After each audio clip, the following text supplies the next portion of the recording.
I know this wasn't your dream, it was mine. And I really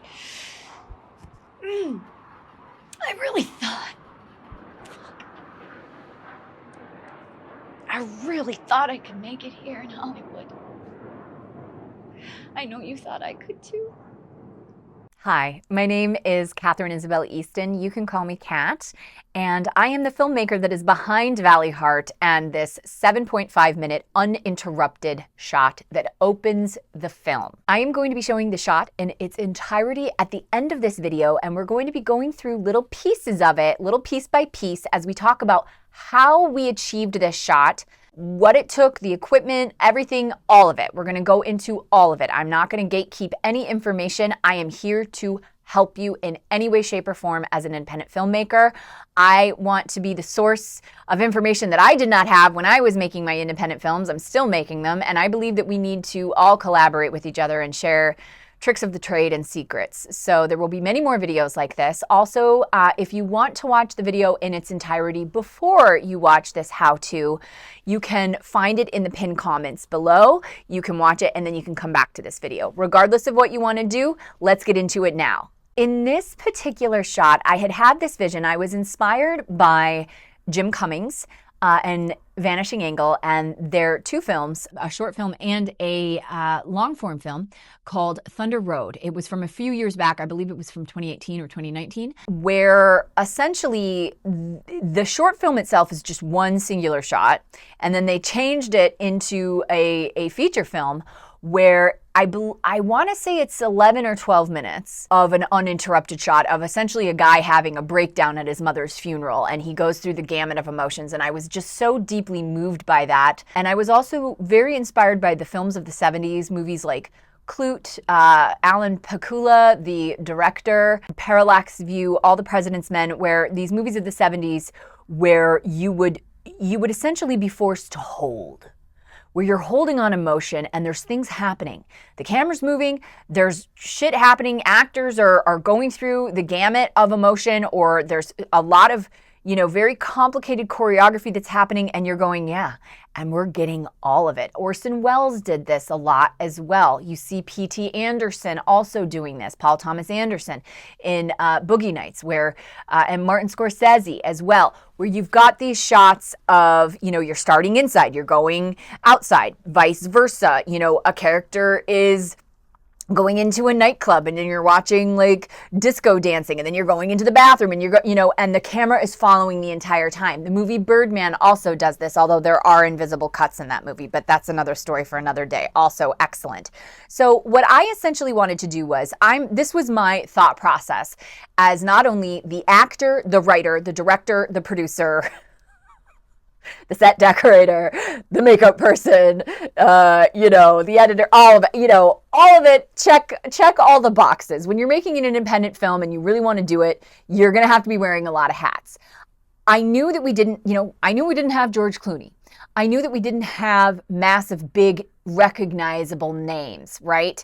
So it was going to have to be our craft that made us stand apart from, everybody else, in the sense that I wanted to grab people immediately with a shot that, in my words, I don't know if you can say this on YouTube, but it was unfuck-withable. So at the end of the day, you could just look at it, if you're just looking at it filmically, and you can't argue with it. You cannot argue with the craft. So even if you hate me or you hate the color scheme or whatever, you can't argue with the fact that there is real craft there that took time and effort and passion and talent to make happen. Let's start with crew. It was just me and a cinematographer. That is it. We shot this on a Sony FS7 with I have his, all right. It was a 24mm Rokinon prime lens with a custom LUT that we built together. We initially started this scene, as you see,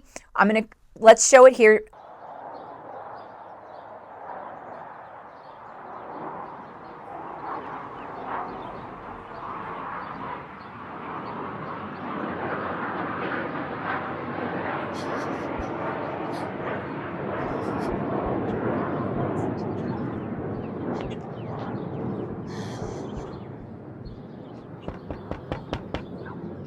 Hello?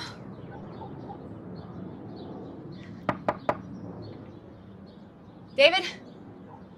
You see how the camera flips from the house to her face, and we are following, she's got concern on her face. We don't know exactly what's going on. And we follow her from the end of the driveway to the front of the house. Now, she's obviously very nervous. I wanted to sort of track the decision on her face of, okay, she's at this person's house. We don't know who this person is. Obviously, she's concerned. The way that she's walking, there's some sort of, we know that there's some tension. She's a woman on a mission. She gets to the front door, and then we soon realize, okay, this is her ex-husband. Look, I know the last time we saw each other, it was a little, messy. But this isn't about us, okay? It's Tommy. He's in trouble. Are you there? I really need for you to open up. It's really hot outside. It's really hot, and I could use some water. Maybe we could have a conversation, like adults do, civil. Maybe we owe each other that. Just gonna listen, okay? Okay, all right, that's fair. So this is gonna be heavy. She's also acting kind of strange, and we don't know exactly why yet. Obviously, we get into that. So in order to so this was one of the hardest moves. So we had initially started this shot with a gimbal, which is a stabilizer that you put the camera on. And for whatever reason, it was just not working. It just looked like shit. It didn't work. And it was 110 degrees out in August. I mean, everything's melting off of my face. Everyone's dehydrated. It was just me. Again, it was just me and a cinematographer. He had me mic'd. And at this point, we had made multiple things together. So we knew how to do sound and whatnot. Educate yourself on this. Get a Bluetooth microphone. Watch some YouTube tutorials. It's not very hard. We did it a couple of times with the gimbal, and then we threw it away because it became very clear like this is a hindrance, because what the cinematographer had to do, his name is Matt Ford, you should hire him, he's incredible. So what he had to do was he had to follow me from walking from the end of the driveway to the front of the house, and what he had to very sneakily do was essentially go through a bush on the front porch to follow me up to the front porch. And he does this seamlessly. So whoever it is that you're getting to shoot your film, make sure that they are down to do things like that where, don't put anybody in danger, but, that was not necessary. He had to go through a freaking bush and make it look seamless while doing a handheld shot. So what you're watching is a handheld shot with very, very minimal stabilization that was done in post, very minimal. It ended up working out so well that we didn't use the gimbal, which would have stabilized the shot a little bit, but because of the freneticism of the scene, it ended up working that it was handheld, I believe, that sort of handheld, sort of like what's going to happen sort of feeling. Like it immediately puts the viewer on edge. And he just followed me. We knew what the moves were going to be, but I'm a very intuitive actor and he's a very intuitive camera person. Again, work with people that you are intuitively connected to, in the sense that you can maybe anticipate each other's moves to a certain degree. There's a certain degree of, I think, telepathy that ends up happening when you work with certain creative people. You know what I'm talking about if you know what I'm talking about. And so I ended up doing this monologue. It was stream of consciousness. So I had an outline of what I wanted to say, but it wasn't exact. And it changed a little bit each time. And it was going to have to, if I was going to be able to do this effectively, okay? If I were trying to be dead letter perfect, again, I'm the writer, right? So it didn't really matter to me if I missed a word here and there. And if I'm trying to think of a line, it's not going to be as authentic as it is trying to sort of do the word vomit that was required of me in this particular scene, where she's talking a mile a minute, and then it's revealed later, oh my gosh, she's been shot. She's dying on this porch. And the last thing that she thought to do was go to her ex-husband because it was the last time she felt safe. And it's the only person in this particular situation that can help her. Or that was what her rationale was. I love what you've done with the place.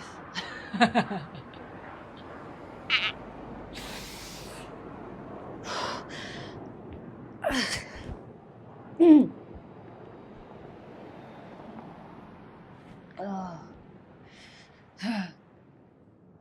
Smells like junipers and lilac. I missed you. I know I'm not supposed to say that, but I've missed you. I've wondered what you've aged like, where your wrinkles are. You're still so handsome.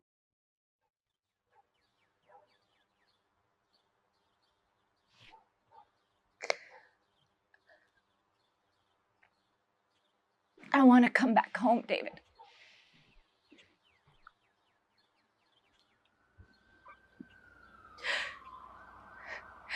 Please just... I want to come back home. So after he goes through the bush and follows me up onto the porch, he stays on the porch with me, okay? So I am now, we shot every rehearsal.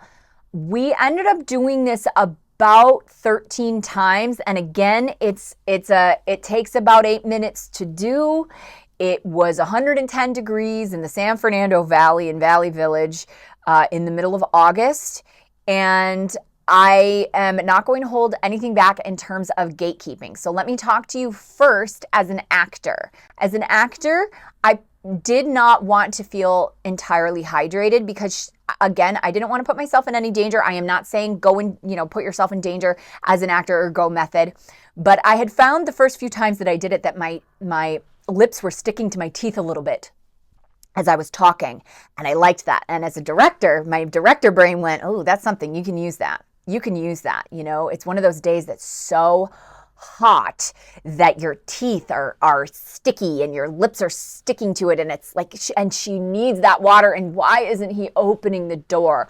So I was drinking water, but I probably was not drinking enough water, okay? And the water that I was drinking was like really hot, so there was also that too.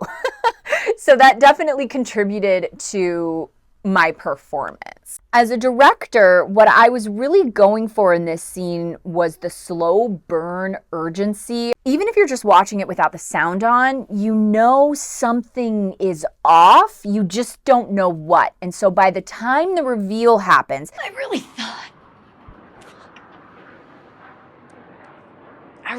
thought I could make it here in Hollywood. I know you thought I could too.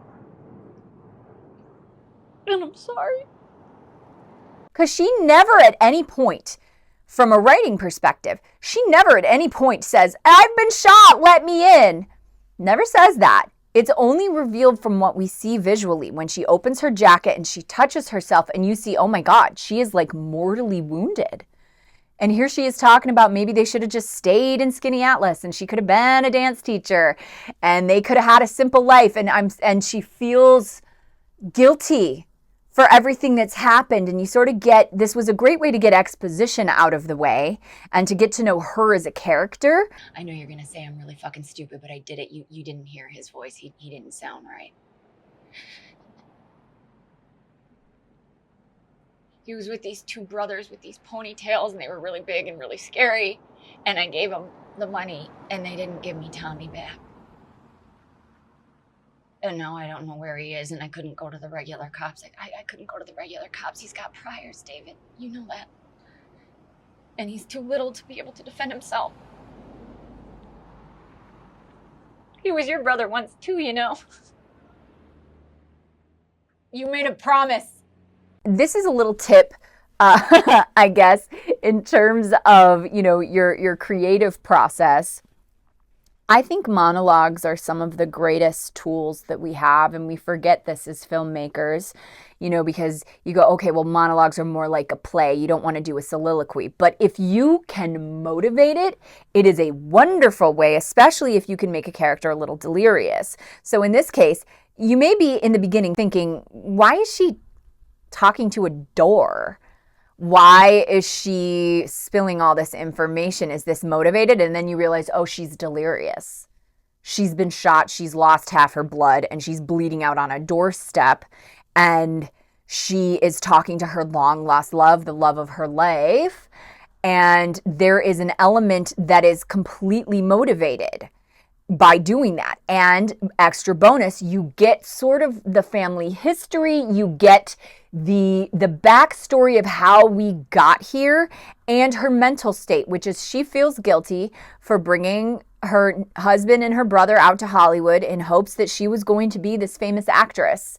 And it didn't work out, or it hasn't worked out thus far. And she feels like it's her fault.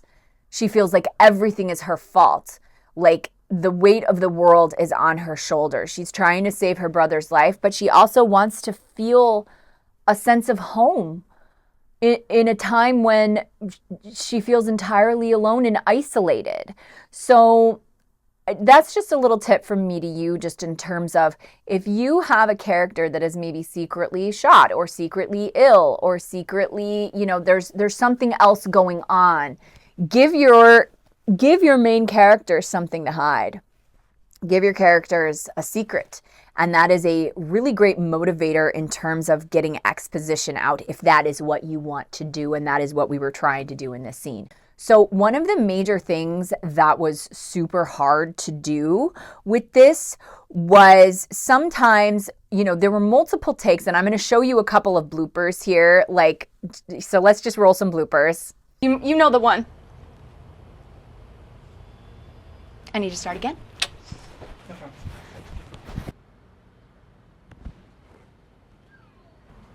I wanted the whole world to know that I'm starting again. Sorry. It wasn't good. Because we knew that this was not something we'd be cutting up, it would be like, well, we have to start over because we're not using coverage with this. Sure, if we were cutting it up, we could have just kept rolling and been like, fuck it, keep going. But you need to be completely sure of, when you're doing something like this, of not exhausting yourself, because again, you're out there in the heat. Performance is only as good as sort of the vitality of what's going on in terms of your crew and your actors. And if we were to do it, halfway 30 times, I would have completely petered out. And my cinematographer at the time knew that, I only have this performance in me a handful of times before I'm going to completely lose my mind. So we're going to need to essentially call it if there's something that's wrong with the tech. And so that did happen multiple times, and it was really, really frustrating, where you get to the end and you're like, oh my God, we didn't get it. We're going to have to do it again. And you wanted to get it clean. We wanted to get at least 3 times of it completely clean, so we would have at least 3 takes to choose from. I think in the end, we ultimately ended up getting 6 that were clean, which was a minor miracle. And there was one take that I liked slightly better, but there was something wrong with my costume, and it was distracting. And so when you're making a film like this, you're going to have to wear multiple hats, but it's also important that the other people that are wearing multiple hats, so in that case, for example, the cinematographer, or if I would suggest, if you could afford to have some kind of PA around, someone that could go, oh wait, your collar screwed up.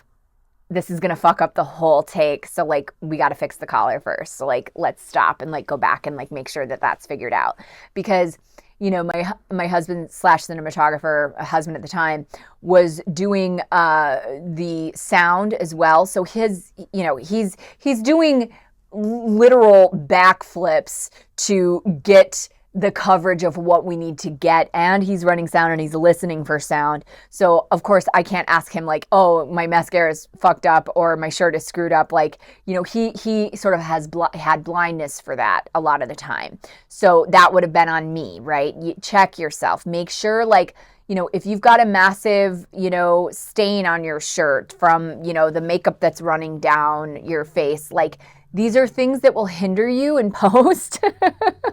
So these are things that you want to think about. So in terms of the blood here, so what you are seeing here in terms of the blood actually is a special effects. Steve Sprinkles he's a special effects editor, and he helped us make the blood look a little punchier and a little more graphic, because I had practical blood on the day, but it was not enough. Like, even though I soaked the dress, it just didn't look right. And in post, he was actually able to make it look a lot better.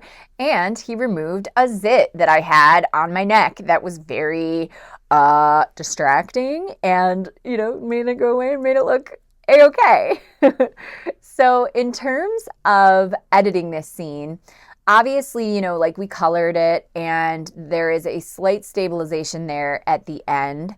It ended up being a little bit different from what I thought it would be. But again, you want to embrace what comes up on the day.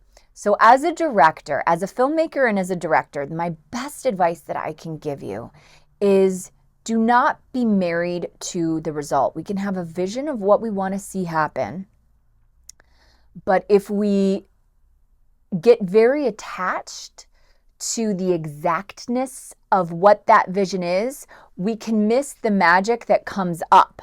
So there were certain things that came up on that day that I couldn't have planned for. Maybe I didn't look exactly the way I wanted to. Maybe, maybe it wasn't, maybe I wanted more tears, or maybe I wanted XYZ. Regardless, we got what we got, and we used the best of what we got, and that set piece, that 7.5 opener, is what people talked about. Now, I'm going to be going over in another video, another oneer that we did, which was 4.5 minutes, that it was in a more controlled environment, because also shooting outside, kids are screaming, there's all kinds of stuff, you got to use it, in Los Angeles, there's tons of helicopters, there's tons of jets, there's going to be like sounds. You figure out what you can use and what you can't use. But in terms of adding production value to the film, I believe it is the thing that helped us secure distribution. And it helped people, festival programmers. We played multiple festivals. We opened at LA Live. We played multiple theaters in Los Angeles. We had a theatrical run in Los Angeles. And we're still collecting checks, from distribution, from our distribution that got worldwide distribution. And I believe it was the opening of the film, think about YouTube. Think about the culture that we are currently living in, where attention span is like nothing, and you gotta grab people. If you don't have any money, how can you grab people? It may not be an uninterrupted shot, but you gotta think about ways, what's gonna set me apart so that within the first few minutes, whenever somebody is watching this, whether it be an audience person that's just simply enjoying it, or someone who is a film programmer, or somebody that is potentially buying your film, a distribution company or a sales agent, you got to think, how are we gonna sell this, and how can we grab people right away? Gone are the days of the slow burn, unfortunately. Unless you have major stars, and even then, you're going to want to think of something. Unfortunately, this is just where we're at, and I'm just giving you practical world advice as I see it. Again, what I say, not gospel. Listen to me a little bit, throw out the stuff that doesn't work for you, and tell me in the comments exactly what worked for you, or what the things that you would like to do. But it's important that you have something that grabs people's attention immediately, where they go, oh, okay, I'm paying attention now. I was speaking with another filmmaker friend of mine who has made a feature film, and he was talking about, with much bigger names than what I had, and he was talking about how how did you get the distribution that you got, and how did you get the money that you got for your film? Because we did sell it. We made money. We are making money on this film. And he was like, how did you do that? Because I had stars in my film. I had recognizable faces in my film, is what he was saying. And I said, honestly, I truly believe it is because we front loaded the film. We put the best shot first.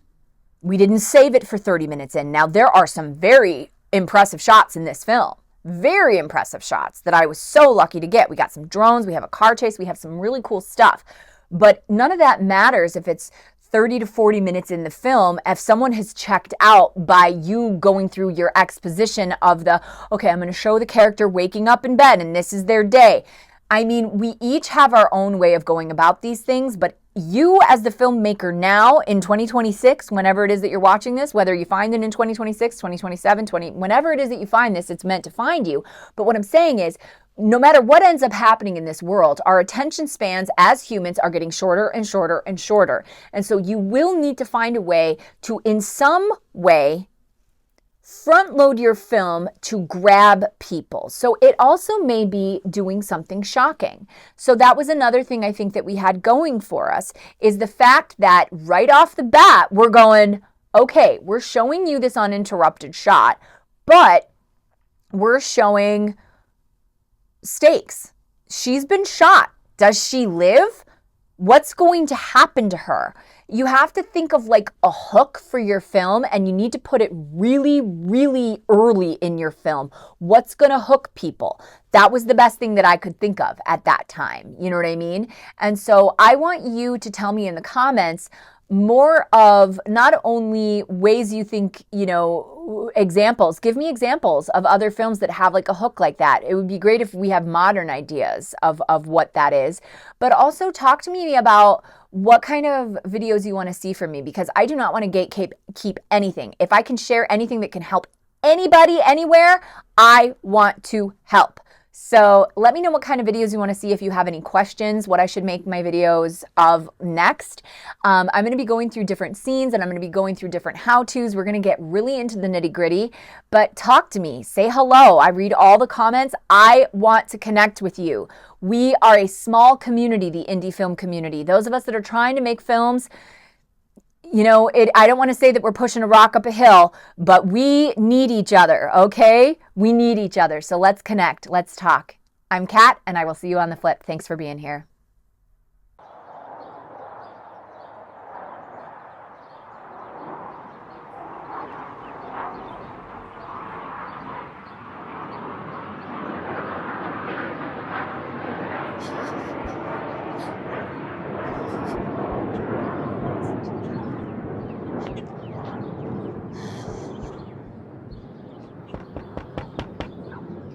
Hello?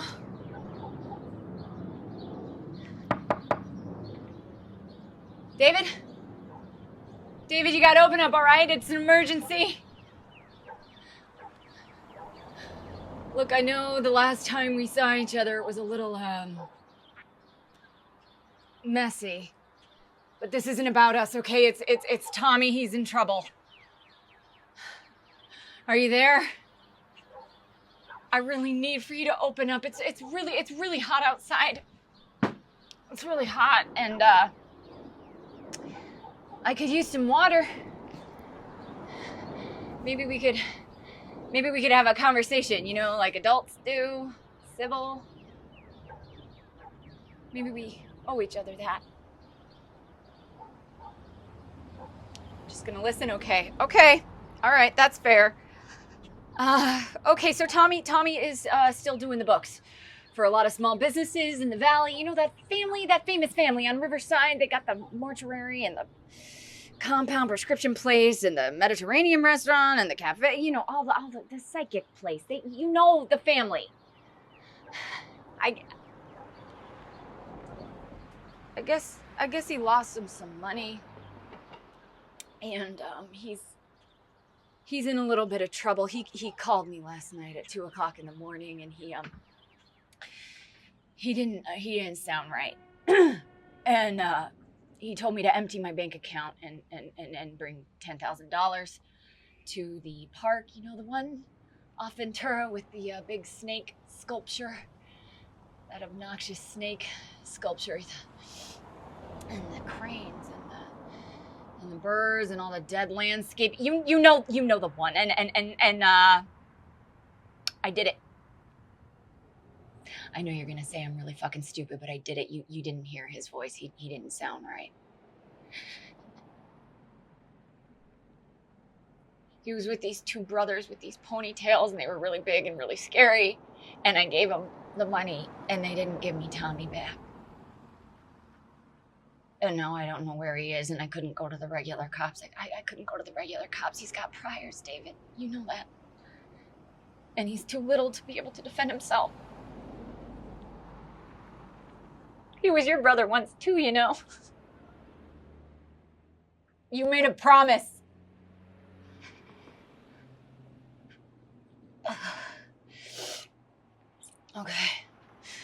Okay. So you're not gonna open the door. Or you're not home. I know you would open the door for Tommy. Maybe not me, but for Tommy. You remember his speech at our wedding? Here's to the happy couple, David and Janie, and to your adventure, to the wild, wild west. P.S. I'm coming too.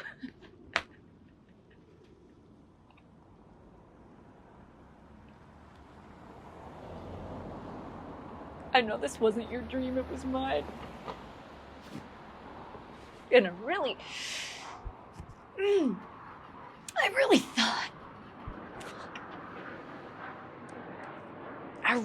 thought I could make it here in Hollywood. I know you thought I could too. And I'm sorry. I'm really sorry, David. We should have stayed at that lake house. That week. That magical week before we moved out here. Skinny Atlas. We could have stayed. We should have stayed. I know you wouldn't have become a cop. I know that. And so what if I still was just teaching dance to little girls? That wouldn't have been so bad. Maybe I'd own my own place, make my own hours. You'd still be working at the Public Works, coaching Little League.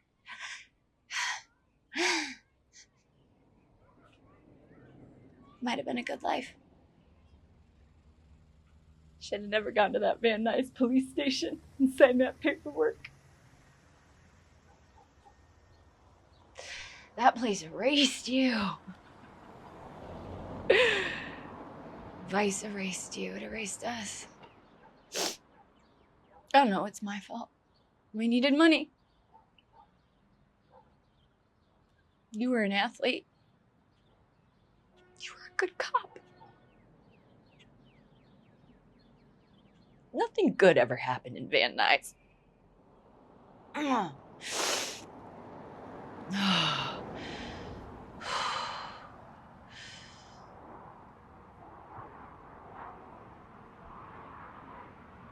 I love what you've done with the place.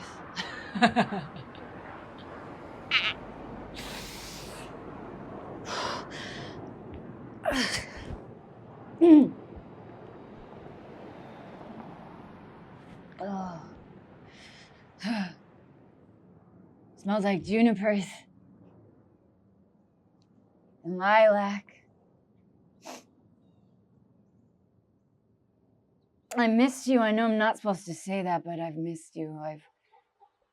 I've wondered what you've aged like, where your wrinkles are.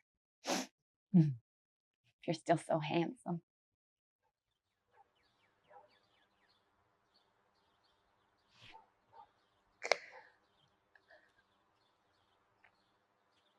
I want to come back home, David.